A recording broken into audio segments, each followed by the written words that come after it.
think about healthcare can really be influenced by the thinking of experience is today we have something that's the antithesis of a good experience, what you described, Joe. Yep.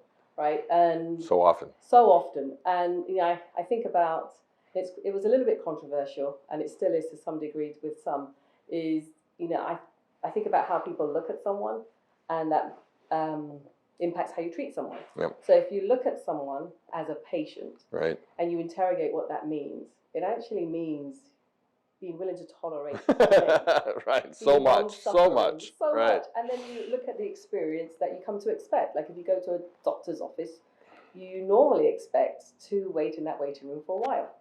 And so there's this sort of lackadaisical, potentially, approach to someone who's a patient. Right. And I wonder what would happen if you treated them as a consumer. Right. And a patient as a collection of symptoms, right, as opposed to a whole person. Yeah. I think the personhood can get lost in the condition, right? Exactly. So if you are, if people have a hard time with the word consumer, I say, well, just drop the word consumer or patient and go to a person. Right. Because we don't want to put their condition ahead of them as a human.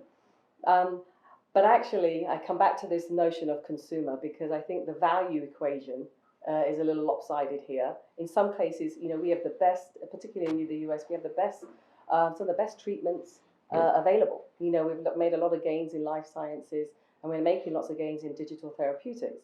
But where we seem to have like a lot of friction is in consuming healthcare. Yep. And navigating it and being able to understand what something means. When I came to this country and I was, used to coming from England, used to just receiving services. I then had to pay close attention to my pocketbook, right, and say, well, how much does this cost if we engage? I was having a baby at the time. I remember my fourth baby, and I was like, well, what's that going to cost me? I couldn't give an answer to that. Mm-hmm. No one could give an answer to that. Right, no. And so it made me think, how do you end up? What experience or industry do you know that you go in with a blank checkbook, right, and you say I'm willing to pay whatever, right. And it's just not realistic.